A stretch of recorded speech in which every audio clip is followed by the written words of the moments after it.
Selamat pagi, siang, sore, dan malam. Di sini kami dari kelompok 7 ingin membuat aplikasi yang membantu orang tunarungu.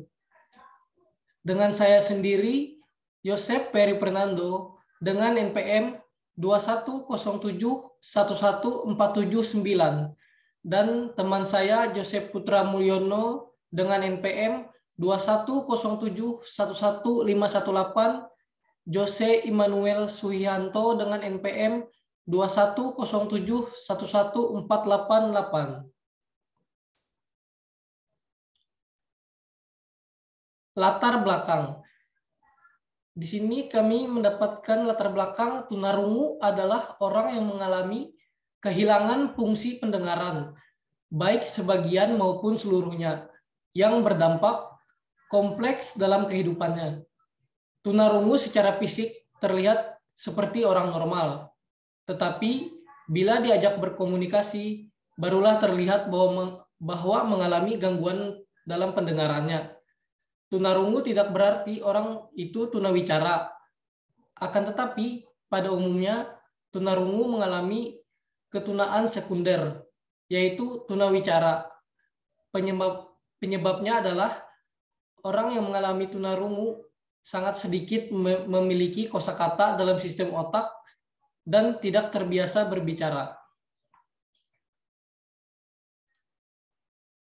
Di sini kami mengambil 3 referensi aplikasi-aplikasi yang dapat membantu tunarungu, yaitu yang pertama adalah Google Instant Transcript, yang kedua Roger Voice, dan yang ketiga Tapsos. Google Instant Transcript. Google Live Transcript mampu menampilkan transkripsi ucapan atau pidato secara langsung ke dalam tulisan. Suara yang ditangkap oleh mikrofon telepon akan muncul sebagai teks pada layar ponsel. Aplikasi ini dapat mentranskrip 77 bahasa. Penggunaannya membutuhkan koneksi internet. Kelebihan dari Google Instant Transcript, yang pertama, Google Instant Transcript adalah aplikasi yang dikembangkan oleh Google sendiri. Yang kedua, mampu menampilkan transkripsi ucapan atau pidato secara langsung ke dalam tulisan. Yang ketiga, aplikasi ini dapat mentranskrip 77 bahasa. Namun, ia memiliki kekurangan, penggunanya membutuhkan koneksi internet. Cara menggunakan Google Transcript Instant. Yang pertama, ketuk aplikasi transkripsi instan. 2, pastikan Anda terhubung ke internet. Ketiga, dekatkan mikrofon perangkat Anda ke orang atau suara yang ingin Anda rekam. Mikrofon biasanya terletak di bagian bawah perangkat. 4, kata-kata yang ditangkap oleh mikrofon akan langsung muncul di perangkat Anda. Yang kedua, Roger Voice. Roger Voice adalah aplikasi yang menghasilkan transkripsi langsung dalam sebuah panggilan telepon. Peranti lunak ini mampu menyuguhkan teks ke lebih dari 100 bahasa dan hasilnya bisa didapat seketika. Keunggulan aplikasi ini adalah difabel rungu atau tuli dapat berkorespondensi langsung dengan orang yang berbeda bahasa. Kelebihan-kelebihan dari aplikasi Roger Voice. Yang pertama, Roger Voice dapat menghasilkan transkripsi langsung dalam sebuah panggilan telepon. Yang kedua, dapat menyuguhkan teks dengan 100 bahasa secara instan. Yang ketiga, memiliki fokus untuk membuat penggunanya dapat berbicara melalui bahasa yang berbeda.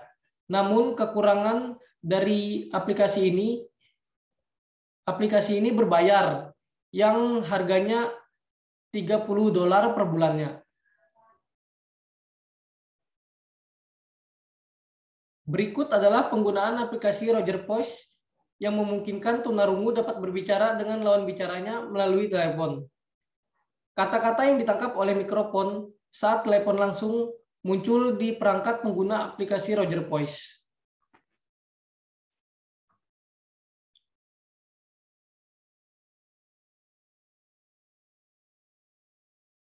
Baik, saya akan melanjutkan ke aplikasi yang berikutnya.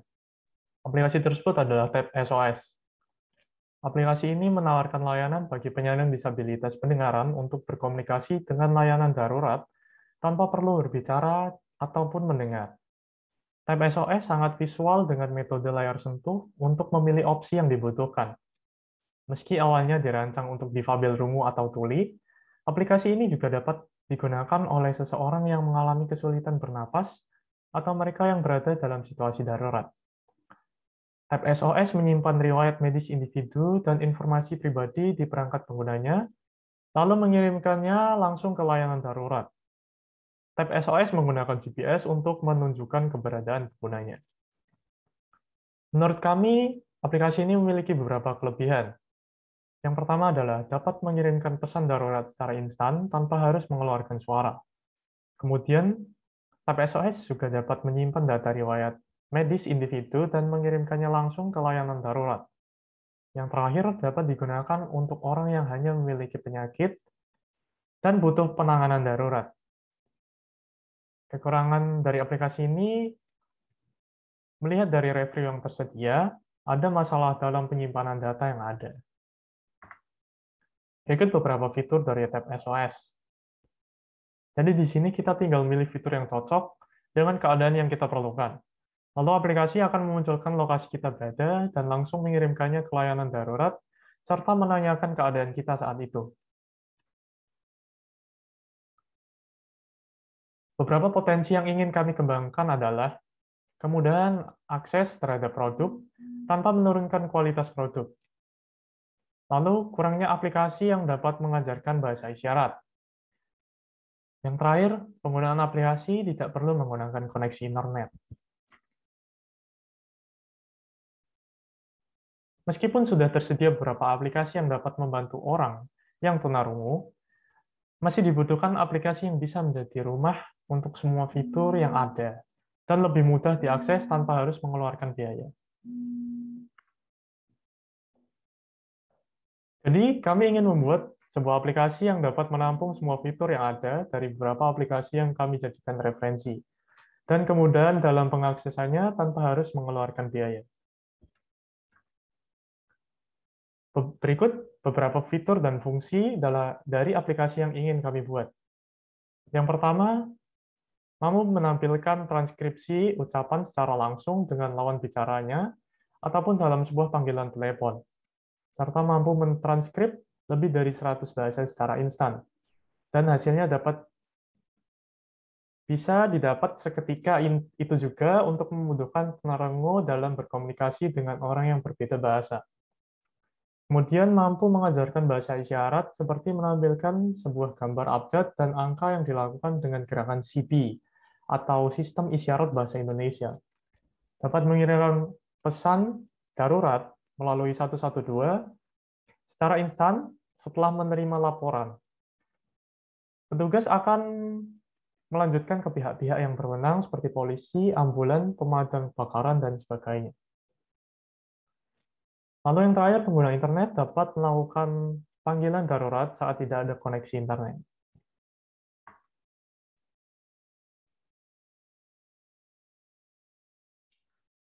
Oke, saya sekarang akan menjelaskan flowchart dan mockup di kelompok kami. Pertama, saat kita login, user akan diberikan dua tampilan, yaitu untuk membuat akun ya, dan juga untuk login.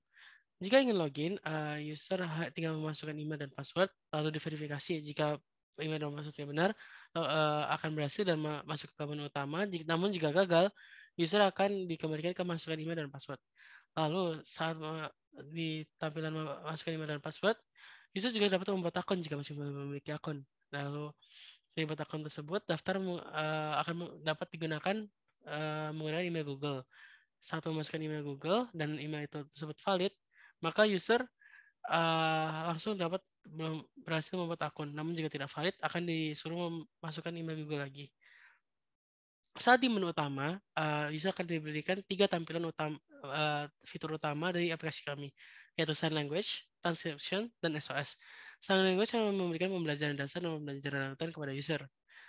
Sedangkan transkripsi akan membuat user untuk menyalakan mic-nya dan akan memberikan transkripsi sesuai bahasa yang dipilih oleh user. Lalu SOS akan menanyakan pilihan SOS yang mana yang akan dipilih oleh user, lalu konfirmasi dan SOS akan dimulai kepada pilihan user. Ini adalah tampilan awal program kami dengan tampilan login di bagian kiri dan tampilan register di bagian kanan. Lalu di yang paling kanan adalah aplikasi untuk menu utama, yaitu transkripsi, pembelajaran, dan SOS. Di paling kiri adalah profil yang dasar dan menunjukkan riwayat kesehatan user. Lalu di transkripsi kedua, foto kedua adalah foto transkripsi yang saat kita mengklik mic-nya akan menunjukkan transkripsi yang diambil dari mic user. Dan yang ketiga adalah prompt pertanyaan untuk apakah user mengerti bahasa isyarat dasar, ya atau tidak. Saat user memilih pembelajaran dasar, user akan diberikan pembelajaran yang paling kiri. Oke. Dan terlalu jika pembelajaran lanjut akan memberikan tampilan yang tengah. Saat user memilih SOS, user akan diberikan dua pilihan, polisi dan ambulans. Saat user memilih yang polisi, maka user akan diberikan map yang menunjukkan posisi polisi dan juga posisi user. Sedangkan jika user memilih yang ambulans, maka user akan diberikan posisi user dan posisi ambulans. Di bagian kanan adalah profil kami yang bisa user dapat memberikan settingan data dan juga kritik dan saran dan juga logout. Di bagian kiri adalah sunting data, ya user bisa foto 3x4, bisa foto KTP dan ganti nomor HP, dan di kanan adalah kritik dan saran yang dapat diberikan oleh user. Sekian bahasa dari kelompok kami, terima kasih.